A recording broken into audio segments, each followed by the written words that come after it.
Might as well. Yeah. Might as well. I'll be back. Pretty good. It's a beautiful day. It is sunny and 99 degrees. The birds are cowering away from the direct sun. Their song is probably a song of desperation. I'm talking about the birds hiding from the sun because it's so damn hot today. But I took Hagrid for a walk this morning, and I actually ran into. Well, I didn't run into. His garage door was open, but I talked to the guy who was he was the bystander when Hagrid got attacked. His garage door was open, and I kind of like went into his driveway and I said, "Hey, hello, somebody there?" And he responded. He was sweating his ass off. I don't know what he was doing in his garage, but he was sweat dripping down his nose. And I was like, "Oh damn." He apparently called the police and like filed a police report, but then they were waiting for me to like follow up because he wasn't the victim, so Right. he couldn't make any kind of they wouldn't take his statement about it. I asked him if that guy had ever done it before. He said that the guy had a reputation of leaving his dog off the leash and kind of letting it roam around. It was a boy. I thought maybe it was a girl, but it was a boy. Yeah, just being aggressive. Yeah, just being aggressive. Part of me looks back on that and like regrets like not doing more. Like, I wish I had like punched that dog in the face or like, or at least said something to that guy. I just walked off. I just like, as Hagrid got behind me, as soon as he got a hold of his dog, and he was held back. The dog was. I just fucking took my leave, got the fuck out of there. And like, part of me wishes that I'd stood up more. I think a lot of people do that. I think a lot of people, through the majority of experiences and, just perhaps particular situations you find yourself in through a daily life, you end up just going on autopilot. You end up just. That's the thing is like, you can't practice habits. You can't practice new habits when you're always on autopilot. Jesus Christ, can we just like mute? It won't mute us, right? No, it shouldn't. No, this would be such a waste of a podcast. That would suck. But no, to what we were just saying, I think that you find yourself doing that throughout the majority of your life, whether it be going to church on Sunday or getting gas at a gas station every Monday morning before you go to work.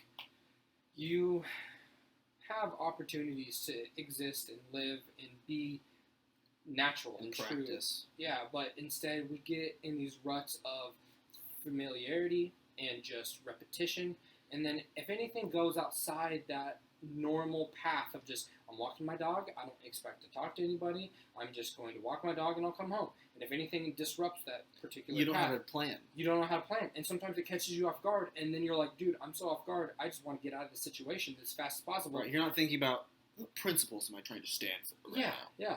And so then you just look for your first out. As soon as you see it, you take it, bye. I think that's the situation that Dad gets caught up in a lot. Like, he's not someone who practices new habits very often. And it's like, you can remind him about stuff like, hey, I noticed that you load the spoons into the dishwasher a certain way.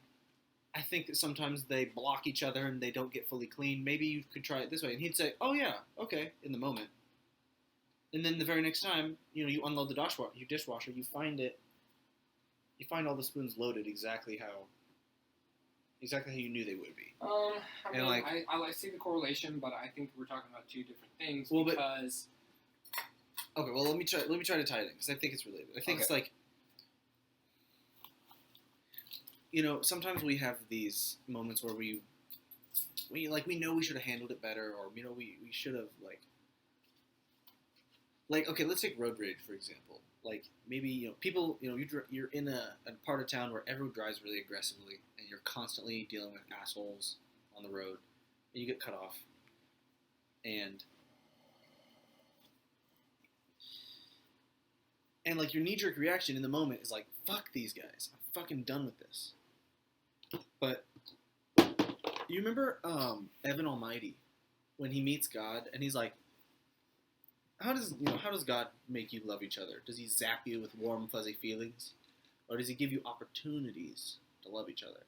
And it's like, I think it's like, okay, you recognize, yeah, in traffic, I'm not the most patient person. I snap easily. I flip people off. I honk. I lay on the horn. Fucking, maybe if he cuts me off, I'm going to speed ahead of him and cut him off, or whatever. Like, you're really aggressive. Yeah. Using it as an opportunity to practice the kind of person you want to be instead of always giving in to that immediate reaction. Let it be a red flag. Like, hey, this is an opportunity to actually practice that new skill I wanted to learn.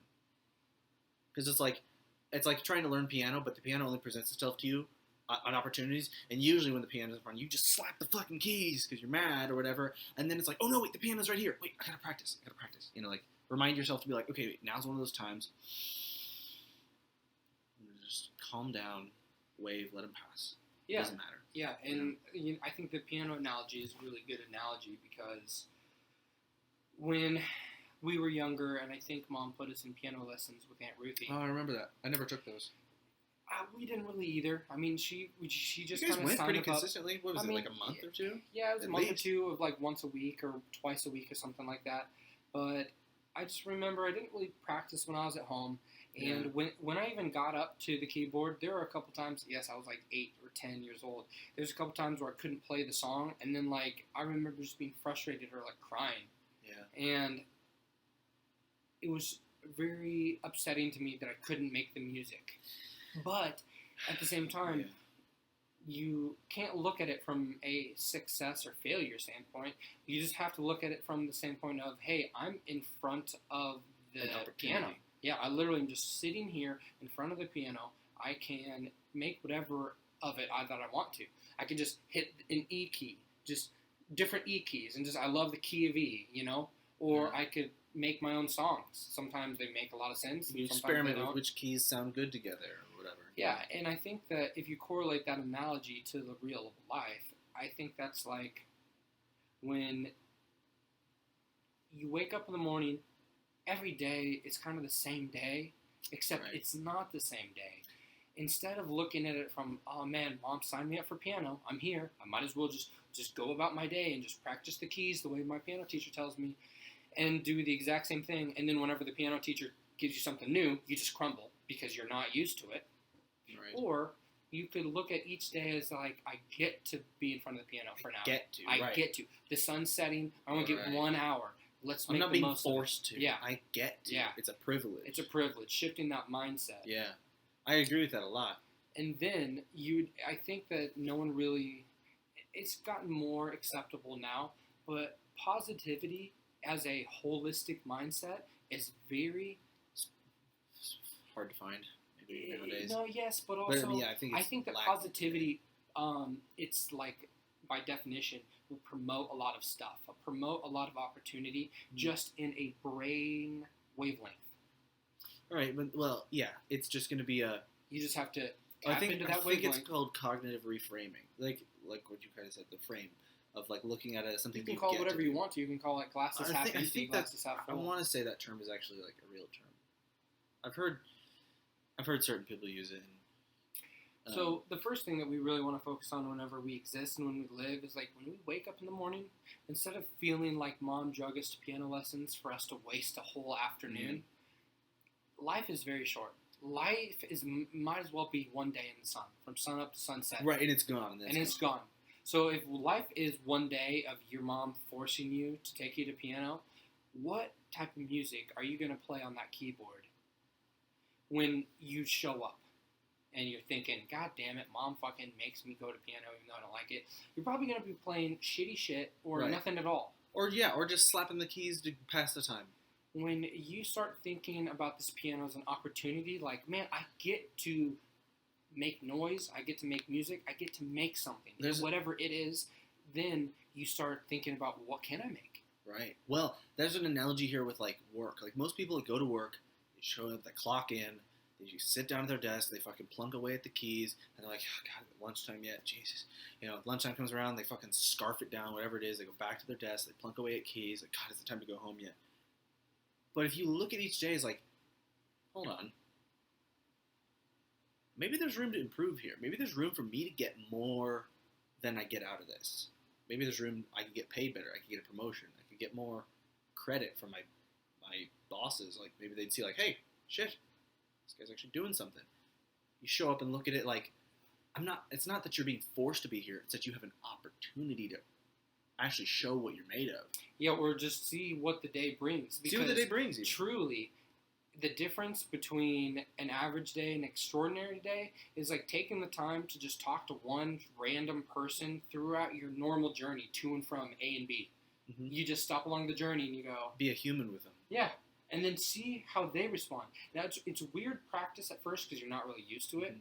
But if you do just crack a joke, simply, haha, comment on their t-shirt, anything that just breaks their robotic... program. This is how I deal with. This is how I deal with the. I go to the gas station, then I get a beer, then I go home and. Right, and the clerk behind the counter is always just a blur. Yeah, it's just a blur, and you say, "Here's the money," and you grab your shit, you leave. Yeah, might as well be the parents from Charlie. Right. Yeah. Charlie Brown. Like, what is it? Okay, I don't even know, but like, yeah. I mean, taking the time to like, and I think it's also important to have a little bit of. Maybe it's pity, but maybe it's more like understanding. Like for people who have those days, and you like maybe you're the clerk at the gas station, and that guy comes up to the counter every fucking Friday or whatever. He gets his fucking like 6-pack of beer. He's already like cracked one open before he leaves the store, and he always looks depressed or whatever. You don't have to ask him like, hey man, what's going on? Because you're not that friendly with him. You don't know what's going on in his life. He could say some really heavy shit and catch you off guard. Be like, whatever. Or you could just say come off as patronizing. But you could just say like, nice shirt. Hey man, that's a cool shirt. Love that beer. That's one of my favorite beers. Yeah, that's one of my favorite beers. Just connect with him, and he's like, hey, cool. Yeah. And then maybe next time he looks you in the eye when he checks out. Well, yeah. If you pass by again, that's really cool because we all create these patterns. We all create these connections, these webs. Have you ever seen one of those high energy dogs cooped up inside a small backyard, and they create these patterns of loops where they just walk constantly? Because like if you could watch them on like a long exposure camera and they leave a trail. Sometimes they kill the grass. Sometimes they kill the grass in certain little paths. Mm-hmm. I think that's what our whole life is we just have these paths that bing around town and route back to home, and you just keep creating this path and this routine, and yes, it changes. The circle changes based on where you live and where you go to work and what activities do you do, and also what you're most comfortable dealing with the situation was. Like with the dog and me. Like my most comfortable way of dealing with that situation was to just get the fuck out of there, walk away. Right. Well, then reflecting on it after the fact, I'm like, oh, that's not exactly commensurate with my values. Let me finish my sentence because I think you just jumped ahead of what I was saying before making the same point.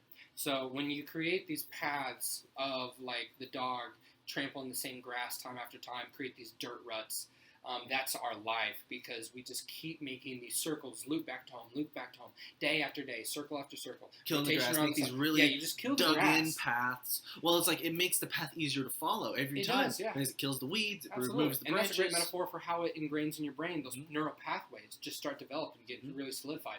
So when you're on your daily path and everybody's on their daily path, you might find people on a daily, weekly, monthly, or yearly time frame where you do run into the same people. Over and over.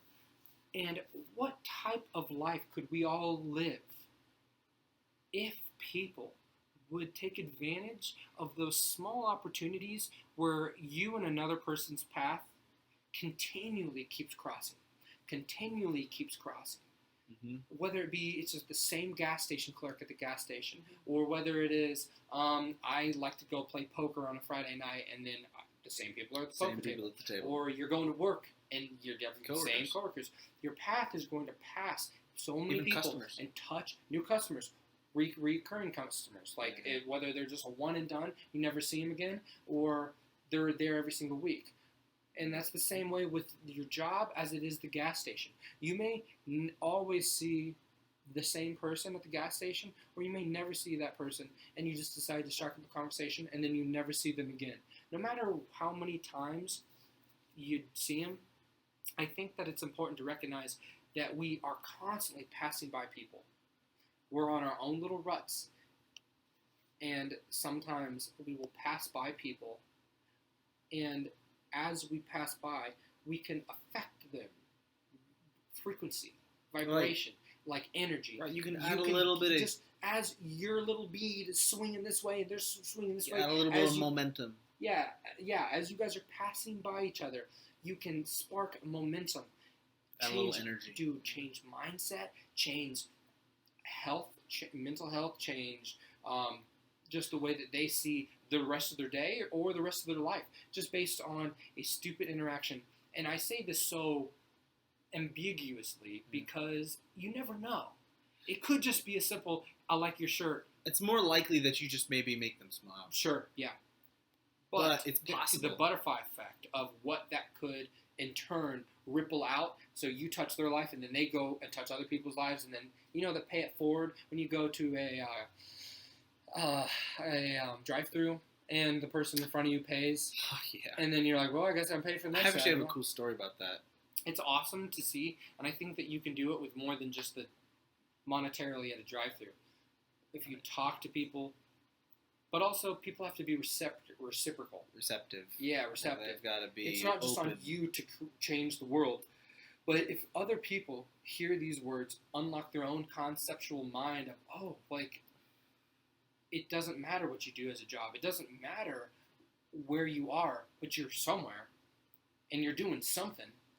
And as that something happens, you can always make it better. You can always do a little more. You can always, whether you're doing the laundry or going and getting gas in the morning, you can just honestly have fun with it. It's like, what better is there to do? What better is there to do?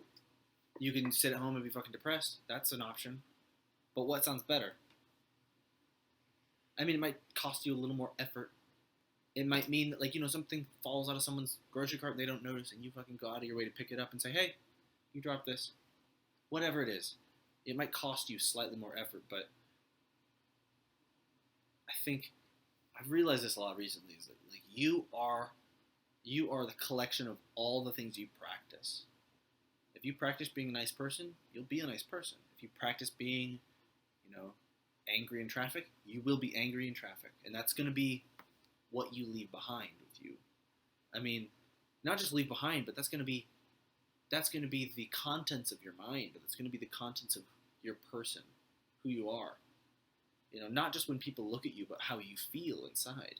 You're going to be literally composed of resentment, or composed of happiness, or composed of forgiveness, or composed of whatever it is that you practice. It literally becomes the substance of your personality. It's funny that you say that, because there's a reoccurring saying that floats around, like, you are the sum of the 5 people you hang out with the most. Yeah. Because their energies and their perspectives are Rubs contagious off to on you. you. Yeah, and it's reciprocal. And so you've definitely heard the saying, you are the 5 people. You are the sum of the 5 people you hang out with the most. There's more than just who you hang out with. It's what you do with your time. You're the sum of the totality of what you do with your time. You're the sum of how you decide to look at particular circumstances. You are the sum of the amount of effort you lead in your relationships throughout life. You are the sum of, you're just the addition, you're the total added composition of what you give into this world, you're going to get out. Yeah. And it's crazy because a lot of people just go through life saying, woe is me, or I don't want to put forth the effort, so I'm just going to stay in my basement. And whatever the case may be, you'll stay there. I think it's also really important to realize the danger of that.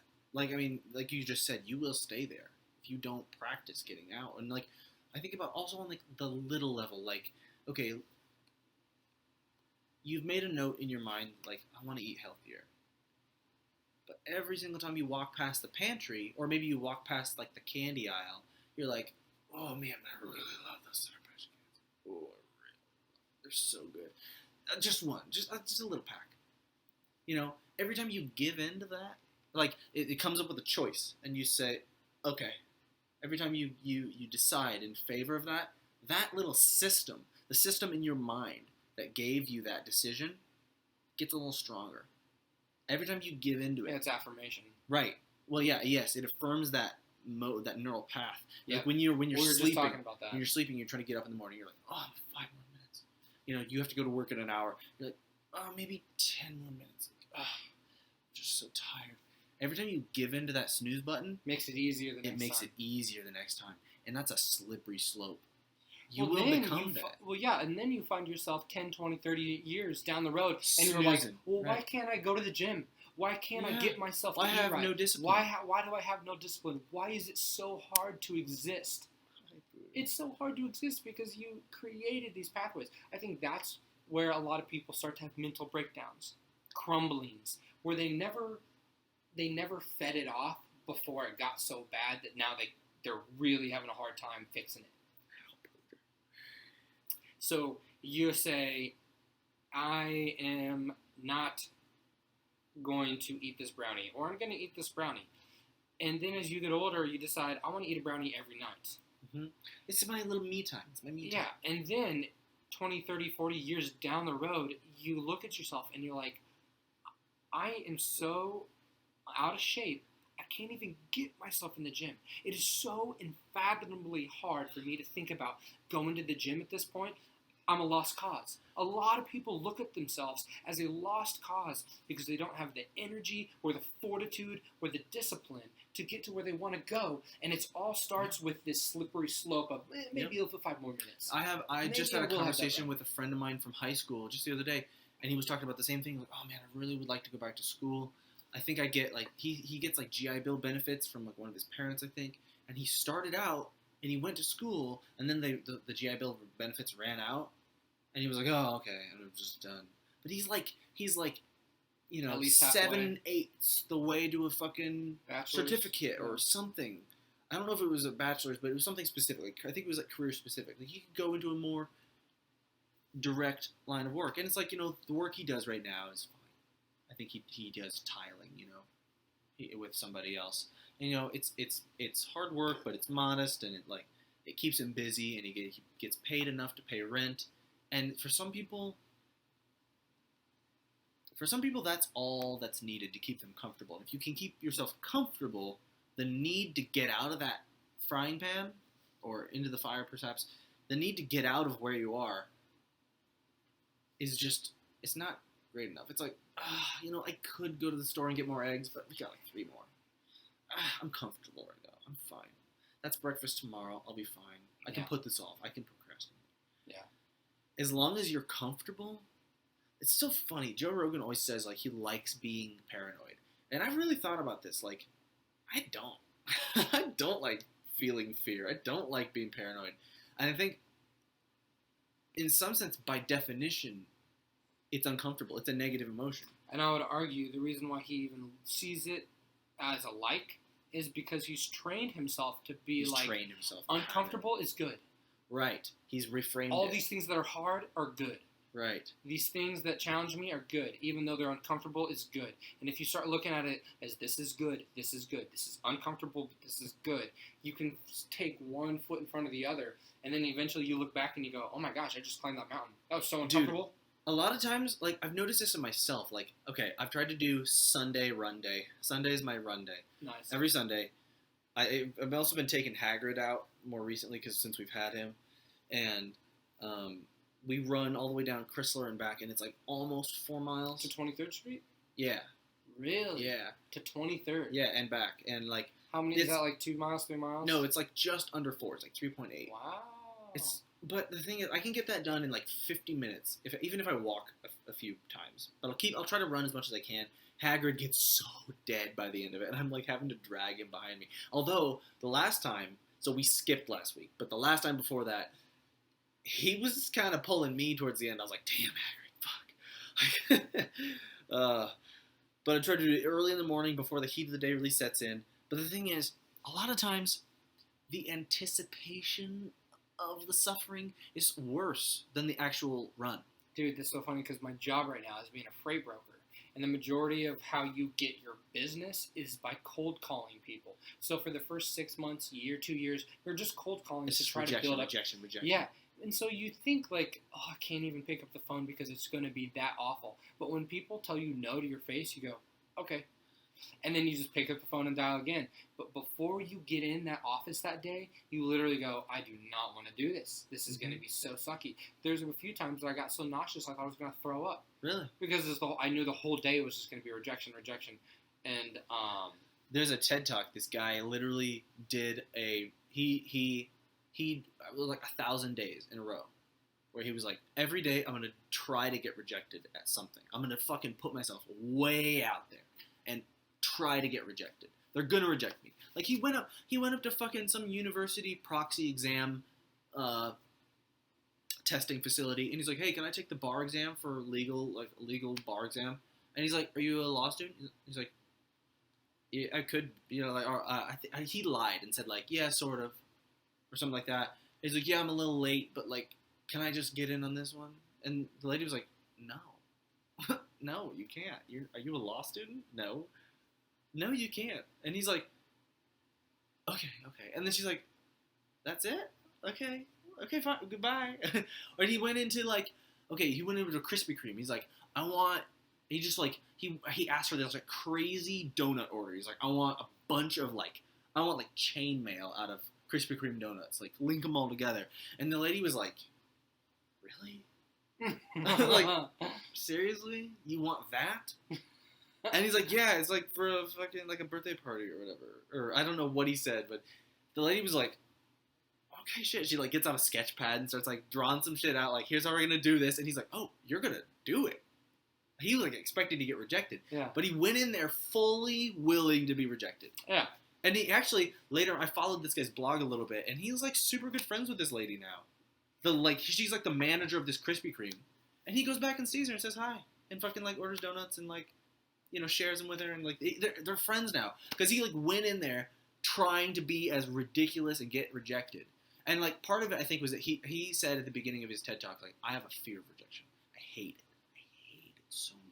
I hate it so much, but I know that exposure therapy is good for me, so I'm going to try to get rejected 1,000 days. Yeah, exposure therapy is something that everyone should embrace, even if it's exposing yourself to exercising. Yeah.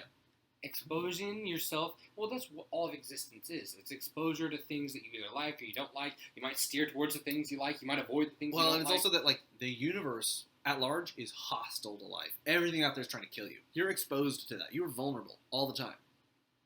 And, like, you can live your life in denial of that, or you can go try to strengthen yourself. Yeah, because truly, at the end of the day, yeah, you could die. You could die at any moment. The universe is so harsh. I mean, if you're in the sun too long, you die. Yeah, sun too long, you die. You get bit by a certain insect, you die. Yeah. You eat too much of this food, you die. You die. You fucking drink too much water, you die. You get on the road, you might die. A meteor, you might die. It's like everything. Yeah, everything is constantly. Yeah. And like, and eventually, no matter how good our life is, we do die. We do die. Yes, inevitably. Everybody That's the dies. thing is, even if you avoid all of that, no matter what, at the end of the road, you die. You still die. And there's a lot of people who are afraid of that. And I think also in this country specifically, we have a fear of that. It's culture. It's like it's just culture. We have a fear of getting knocked down by the craziness. Like, I've always wondered why it is that we like Grandpa, when he was living at our house, he's been getting worse. He's been getting worse for a long time. And like, I remember when he was getting close to when he was going to move out and leave, I asked him, I don't remember how the conversation got started, but he said something like, if I do everything right, I've got another 20 years. And I'm like, yikes. I didn't say this, but I was like, Grandpa, you don't have feet anymore. Like, you're disintegrating. You got 5. You got 5 10. if you're lucky. Yeah. And it's like, we live our whole lives in denial. of reality, of life. We live our lives in denial that we are mortal, and we're gonna fucking. Want to lift it high? Oh, okay, we're going Lift over it real high. Yeah, okay. Lift it real high. Pivot. Nice. Okay. Yeah, and it sucks that like older generations, I think, have a smaller mindset as far as what is possible, what is achievable. That's my bad. Spilled that beer. I'll be back. Yeah. Well, but like, Kind of helps that this is but I was thinking about just like why can't we? I think it's a Scandinavian tradition I heard about the other day, which was that like when the person is about to die, they know they're like getting close. You know, they've got maybe a couple years left. They're really getting decrepit. Their whole family gets together and they have a fucking rager. They have a party. They drink. They're laughing. They're playing games. They're everything. It's just like they have a party with that individual before they die. Before they die, yeah. Yeah, and it's like that's so beautiful. We live our entire lives in denial. Like, In I've denial got and 20 fear. more years. I've got 20 more Denial years. I've and got 20 fear. more years. And then you suddenly die, and everyone's like, no, we thought he had so much more time. It's like, no, bitch. No. No. Yeah, and So, so like, if we'd enjoy life while we have it, instead of pretending like it's going to go on forever, I think it might help. I don't know. it's really so hard to see the forest through the trees as Yeah. you're going through a life. Yeah. You just go, this sucks, I am in pain, you don't know where to go, you're so concerned about success or failure or whatever the case may be that you end up just floating or just smoking and drinking your days away because you're just so... Coasting. Yeah, you're just so scared of whatever the potential might be. You're so scared. And then your life's gone. And then it's just like resentment and wishing that you could have been better. It's the exact same thing as like you have an assignment due. Oh, but you got 3 weeks. You got 3 weeks to do it. 3 weeks, you can turn the paper, you just like watch a couple documentaries, write some shit down, you'll be fine. 3 weeks, okay. Okay, you got 2 weeks. You got 2 weeks left. No, you're fine. You still got 2 weeks before the paper's due. You're fine. You can put off a little longer. You know, you get your brother's party tonight. You're gonna go hang out with him and have a good time. You got a week left, a whole week, 7 whole days, 24 hours every day. You have so much time to do this. And then before you know it, deadline's here, and you fucking didn't do shit. Yeah, it's been 4 days, it's 2 days. Like 48 hours. You're like cramming. And it's like, I think that's kind of the same thing that you were just talking about. It's like, well, it manifests itself in so many different ways. Yes, it's that This it's that, procrastination like, of life. We wish we could have our cake and eat it too. When we're in our own circles, you know, our own little paths, we're rutting down the grass into the dirt, and you just have it is a roller coaster. I don't know. I think Lauren gave me those, but you end up living your own life each day, day in and day out, passing so many people, forgetting that everyone else around you constantly is also living their life and struggling with their own shit. And even if you do realize it, it's not as profound as it should be. It's only whenever we have these conversations. You know everybody's living. You know everybody's doing their shit, but you just shrug it off. We talk about it. We say it again and again, and it still is hard. Maybe when we talk about it and we get passionate, it hits home for like 10 minutes. Or it hits home for the rest of the night. Maybe we go, oh, life is so good. Life is so good. Absolute max. I mean, really, I'd say that the high of that realization lasts 5 minutes. I mean, I think when we sit then down maybe and you talk get, like, about little it, echoes of it throughout the night. You remember, like, yeah, oh, that was a really good time. Point. Yeah, That's a great point, you know, or a great time, or a great whatever. And then back to the fades. And then before you know it, you're in freaking rush hour traffic. Traffic, just hating your life, and miserable. your enlightenment is gone. And your enlightenment's gone. So, you know, I'm gonna kind of sum all this up and just with some gratitude and appreciation that we're able to have these conversations. Yeah. Because I truly don't know how I would see my own life and how I would be just pursuing life in general. I don't know how I would feel or how I'd be if I didn't have someone like you to kind of echo the good nature of the underlying theme of what existence is. And unless you talk about it and you kind of celebrate it, you forget it that it's there. I agree. Celebrate it. You know.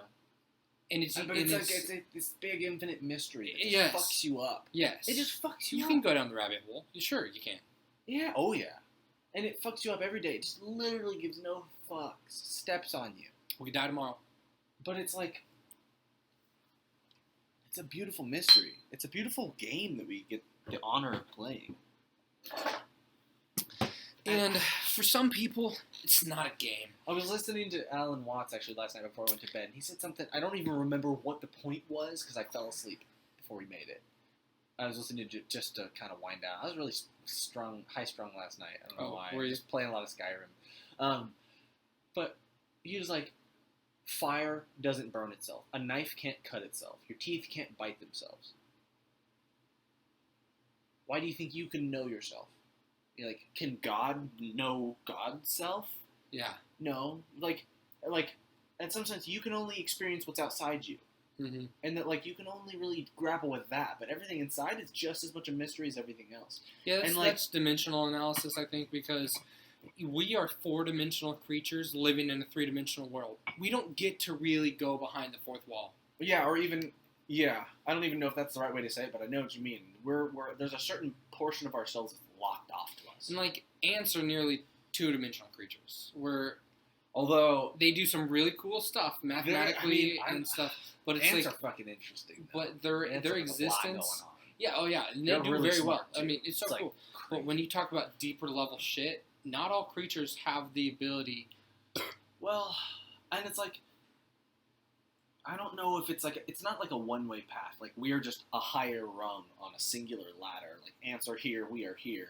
It's like a tree that branches off in every Absolutely. possible different Because direction. everything, you're going to hear me say this a bunch of times, everything is spectral. Right. Everything's a spectrum. Every single thing. And I will try to tie that in as many times as I can. Fractal percentages of existence and how it affects and compounds with one another is so infinitely just uncomprehendable. Mm-hmm. Yeah. And So, that's part of why I was thinking about this kind of, well, sort of in regards to what you were saying earlier about, like,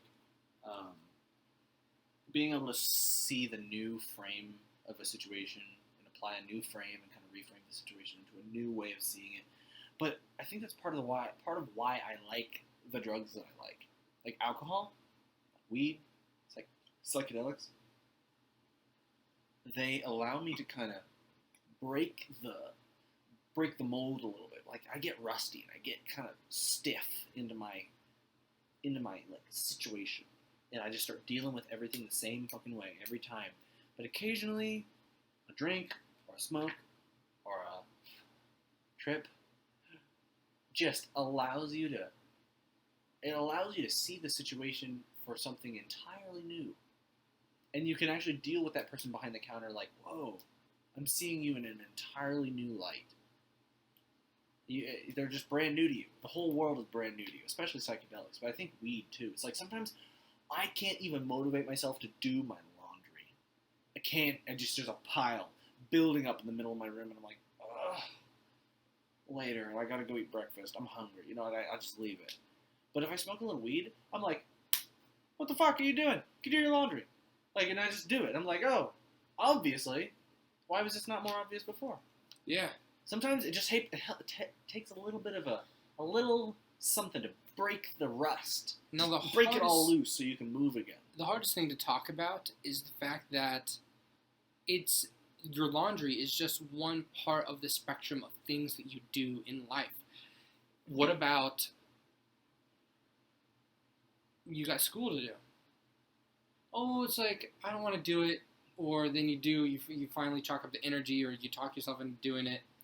What about, oh, I know I haven't talked to my friend in a while, and he's a good friend, and he lives overseas, and it's only on us to maintain this relationship. I need to just type up an email, but I just haven't sat down and typed it up. Yeah.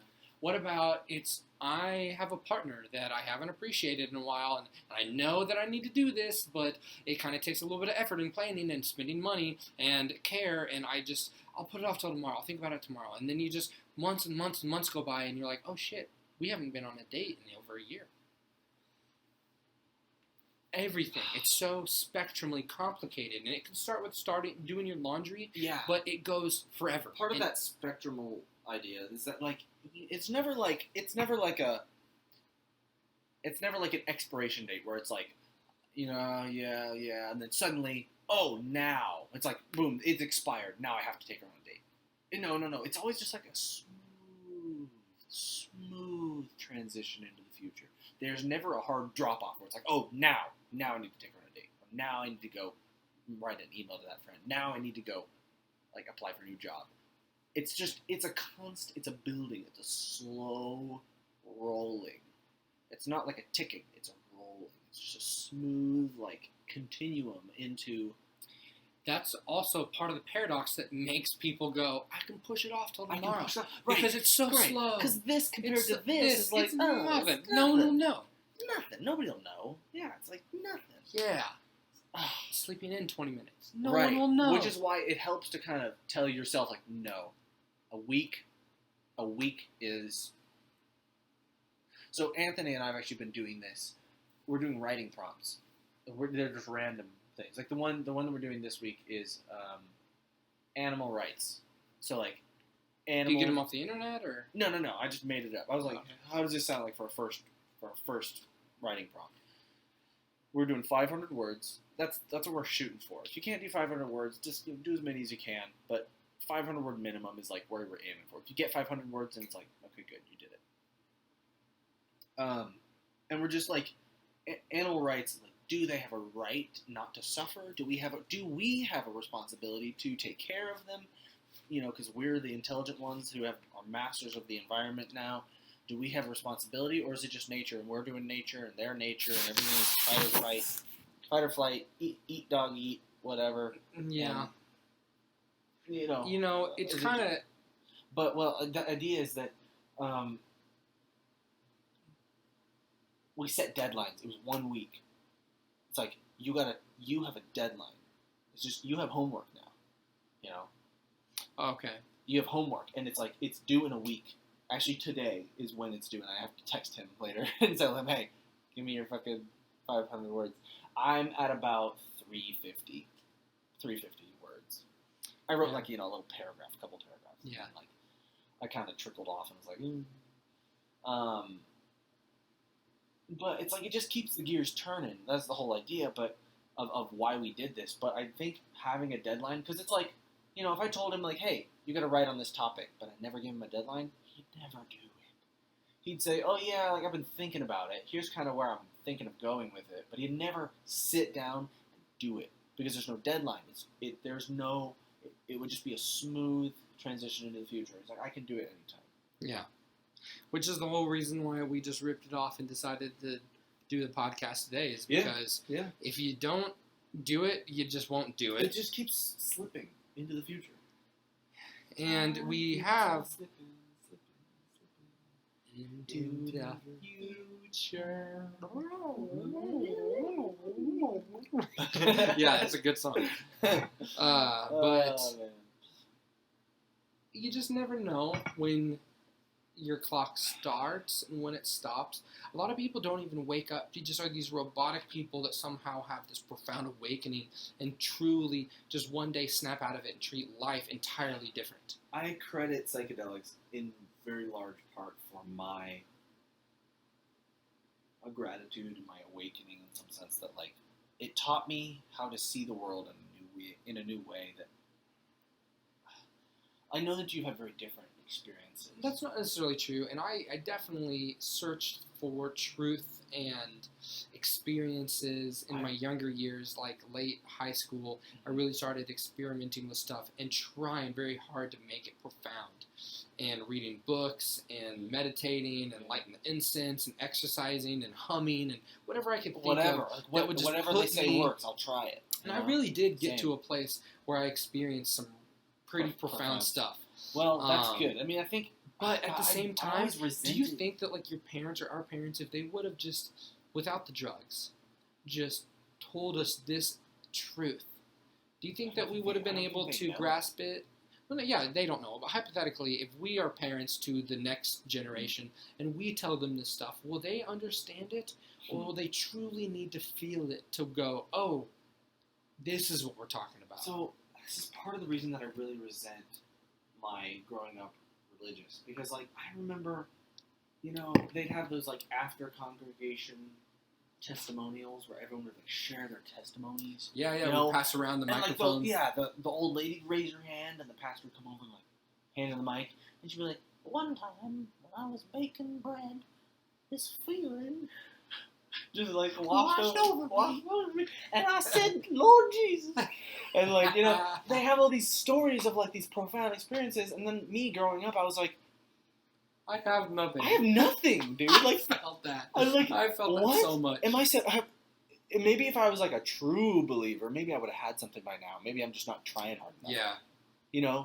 And I'm like, okay, I'm trying harder. I'm just going to squeeze my brain and try to have a testimony. But, like, it never happened. It wasn't until psychedelics that I really, you had a testimony. Understood the divine. And a testimony, right? Like, had an understanding of, like, oh, that's what God is. I get it now. Yeah. Like, I get it now. Yeah. I never had the I get it now. None. Nothing. I was just sort of like, well, they say this is what you're supposed to look for. I have faith that maybe one day, it's like psychedelics were what really pushed that for me. And I don't know if I'd be the same person as I am now. Or if what if people would have started you off from the ground up going, the material world is not what it seems. Your existence is truly an illusion. An illusion of just compressed atoms floating through space-time. And your ego is trying to send you on a path to gather these material goods that don't really mean anything. Could we just get a whole generation of people that are just transcendent? Or truly, do you need to have the car wreck moment where you go, right, I'll never do that again. Oh, yeah, like, now I get it. Now I appreciate life because I could have died, or is it possible to achieve the same effect by just going saying, hey, the mitochondria is a powerhouse of cell. Yeah, okay, the mitochondria is a powerhouse of cell. I get it. Yeah, I get it from the cells up. I get it. Right, I get it. But when you feel it, I can teach it to you. You there, dude. Like some of that can only be taught, I think, through experience. I agree. You can only get that really gripping, like, profundity through a car crash moment. Yeah, and it's strange to... Crazy if these drugs can make those car crashes. Well, yeah, and it's almost strange to consider those drugs as car crash moments. But I kind of like that, because it's like a really, like, when it all comes washing together. Yeah. It's like, it hits you and you just accept it. It hits... Sometimes I cry. Moment. Have you cried? I've cried. Oh, plenty. Plenty. Dude. Hundreds. Plenty of times. And you just sit there in truth. You just saturate in truth. Dude. And then when you were there... When you're there in that moment of complete acceptance of truth and have you experienced the ego death, the singularity? Yeah. You've had one of those? Yes. Yeah, I had one at a concert. I've actually had a couple, but I've had one at a concert only had one. Where I changed people's lives literally by my own spiritual perception. I would walk up to people and be like, if it would be like an old ass man, and I'd be like, if no one's told you today, you're beautiful. And this old-ass man would, like, start to tear up and hug me. And then other people saw that shit and it was just like, holy shit, let's buy this guy a drink. So then all of a sudden I'm going downstairs and I make 20, 30 friends and they're all buying me drinks. And then we see each other throughout the concert and I go, how's your emotions? How you doing? And because they all know that I'm tripping. So we're all talking spiritually. And then I'm just like, dude, honestly, this is so true, blah, blah, blah, blah. And I'm just like, we love you. I hope that you feel loved because I love you. I'll be upstairs if you need anything. Dude, and just connecting people. Part of that. And then I made friends with people that would not have been connected if it weren't for me. And I've had these profound experiences of just true existence where I was like the glue that you adhesed a whole group or a whole experience through me. That's really beautiful. Yeah. And sometimes, like, some of those really profound experiences can't be had unless the other person, like, if they were tripping and you weren't, and you tried to, like, extend some kind of, like, thing, they'd be like, you don't understand. Like, you'd be like an outsider in some sense. Alan Watts talked about this thing called the spirit of irreducible rascality. Rascality, like, the root word is rascal, like, You're mischievous. Yeah. We're all mischievous all the time. And it's like, in business, it's like, okay, I want to make a deal with you. I want to get the upper hand, though. But it's like, okay, all right, I've got a knife behind my back. I know you've got one behind yours. If you lie, I'm like, no, I don't have a knife behind my back. I don't have a... No, it's like, okay, yeah, I got a knife behind my back. I'm like, okay, all right, I see the knife. We got our knives. Okay, we understand each other now. We understand each other. We can put the knives down and deal with each other like humans. Yeah. But if you never reveal, if you never, go to rock bottom with that person and say like, hey, we're both tripping, we're both vulnerable, we're both on the same level, they don't connect with you the same. No, I don't agree, because a lot of my profound experiences, I have been in a state of just complete zen, where people didn't need to be tripping to hear my truth. There's been times where I've just been a nice, kind person. Right. Tripping isn't necessary, but it's that, like, having a connection where the person sees you kind of lay down your weapon, and they go, oh, okay, I can lay down my weapon too. Sure, I'm not really correlating. Like we were like, you're not wrong, and I hear what you're saying, but we were talking more about how you can touch people's lives. And the whole knife analogy makes me more feel like when you're gauging, like, the person who has the knife is tripping, and the person who doesn't have the knife, it's not tripping. Yeah, or the other way around. Yeah, I was kind of losing it, because I truly feel like there are times in my life, just based on experience, where based on my energy level and my thought and my just the where I am in my head, I'm so positive and I feel so loved. And that love washes over me so much, I can touch other people's lives with love.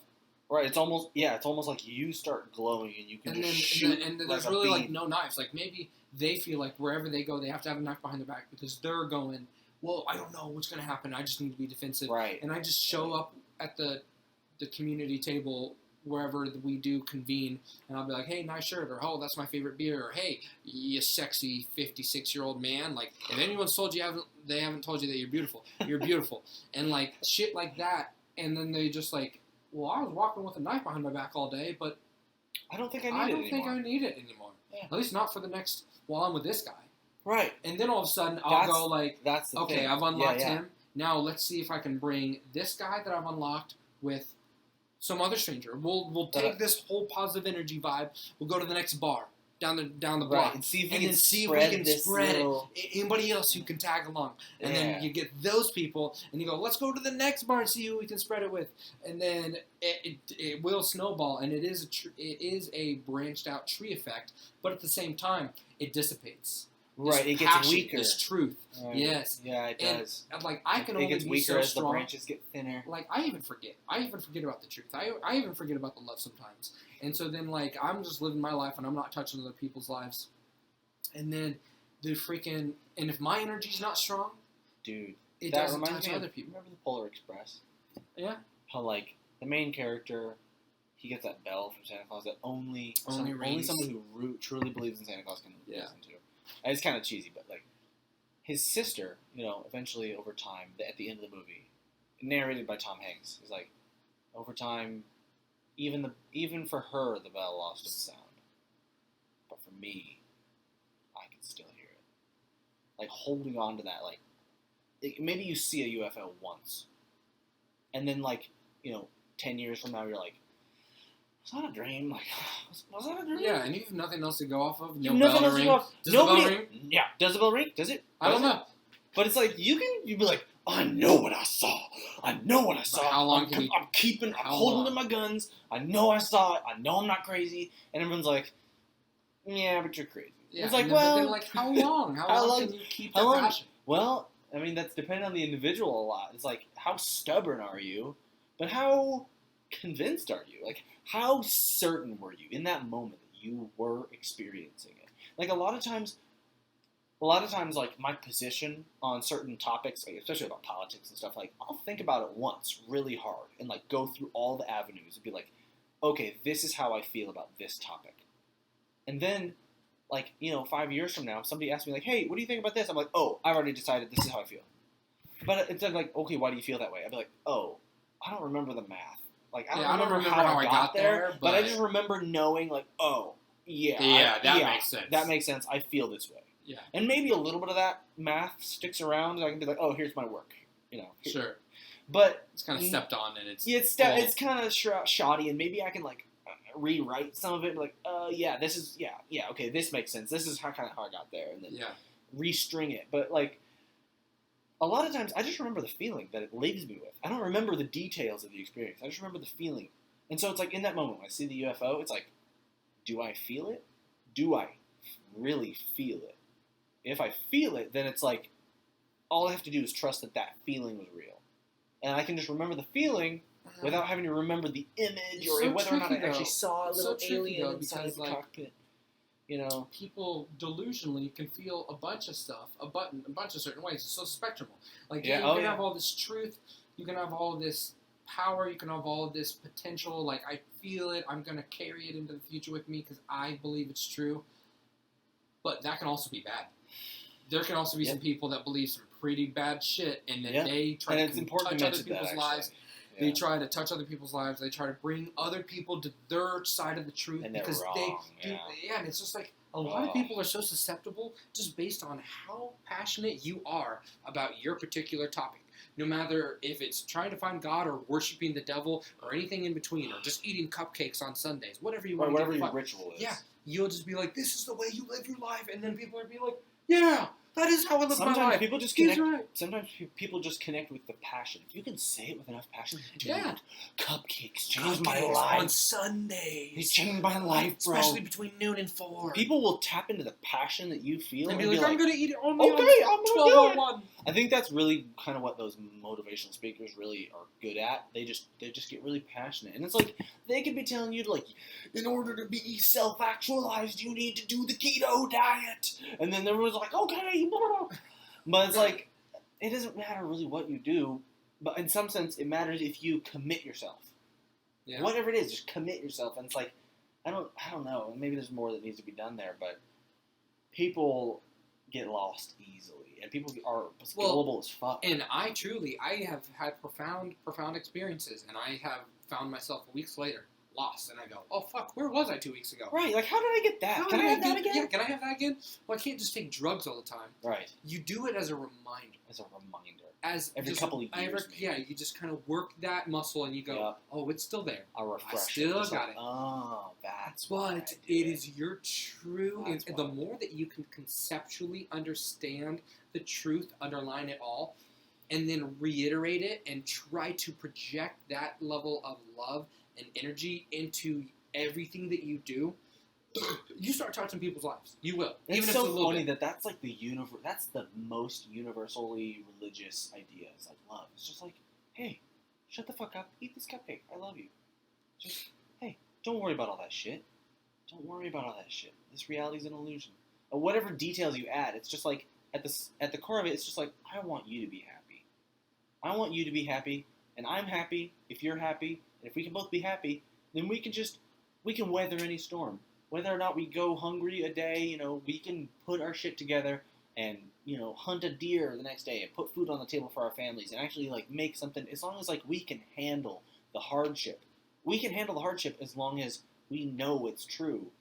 Having, like, a sense of bond, religious, like, connection. I think that's kind of what the central religious instinct is all about, is connecting people on a sense of, like, empathy and, like, hey, we're in this together. That's kind of what religion is meant to do, I think, in some sense. Yeah. Anyway, hey, we're at 58 minutes. We did good. And that's an hour of verbal diarrhea. It was good. It went well. We can stop it now. We can try to stretch it. Nah, I gotta pee. I do too. I was actually about to ask you how we wanted to go about peeing. No, I think it's we have easier some this empty way. beer bottles. We could just pee. And Well, they would never know on the other side. Well, they might hear it. These mics are sensitive. Whatever, But we could have done it, potentially. Yeah. But, it's good, Yeah, now, 59 minutes. We did good.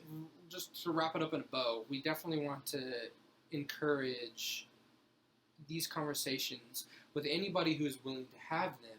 Because sometimes it's such a rare thing. People are even willing to expose themselves to these. Yes, and then once you start talking about very deep conceptual truth that resonates with you, then you'll go, I didn't even know I felt that way until I heard it out loud. Sometimes it's just a matter of communication. Like, I'm not saying it right. And you're like, no, I don't think that's right. And it's like, wait, no, sorry. Let me rephrase it because I didn't say it right. And we get so mixed up and people can miscommunicate all the time and that leads to more problems. But Yeah, so it's everything is spectrable. I'll say it again. Yeah. I'll probably say it once every single episode. But the most important thing that we need to understand is by just being a spark, these conversations are little sparks. We can generate a fire if we put our heads together. And then it takes time and it effort. takes time and effort, and sometimes I don't even know how I'm trying to say what I'm trying to say because But you know that you get that Yeah. inspirational Yeah. spark right at the base. and this is all just practice. This is All all practice. just kind of rehashing the same conversation again and again to find deeper levels of the same truth. We're just peeling back layers and going, Peeling that's layers. also true. That's also onion. Right. Next we're layer, just that's also we're onion. putting together a little pinboard of Peel like, it a little bit. Yep, and that's yep, also onion. that's also yep, and we get a little like web going. And then other people might hear us from a distance and go, oh, that's onion. I can smell some onions Oh, over I there. smell onion. Yeah. You got some, yeah, what you cooking? Peel back that layer. It's another onion. Shit. All right, they're having a barbecue. Let's go over. Tons of onions on the grill. It's just an onion barbecue. That's it. It's just onions. It's like a giant onion. People are crying profoundly. It's all truth. It's all Dude, onions. imagine if you could have a giant onion and you stuck like a steak. Okay, like there was no layer to it. You just cut like, okay, imagine you got diced onion. Yeah. But you made that giant, and then you cut like a tiny little chunk out of the middle of it, and it was just like spongy, sweet, spicy cake. That sounds good. That sounds good. We also love onions in this family. We do. I don't know We if everyone love will onions. reciprocate that. Yeah, but we I love literally onions. just onions on butter and I salt. I would take a bite out of an onion, but they're way too spicy. I eat onions raw. I actually prefer them raw. You ever watch Holes, where it saves his life? Oh, it's been so long with Yeah, Shia LaBeouf. yeah, yeah. All they had to eat were onions. That's what repelled the poisonous lizards. Spoiler alert. Yeah. Well, Well, I mean, too dude, late. that I movie's should have 20 years alerted them, old, like, dude. 3 There's seconds no ago. spoilers after 20 years. You're on your own. Fair the fuck enough. Anyway, let's get the fuck out of here. Love everybody. Yeah. Peace and good night.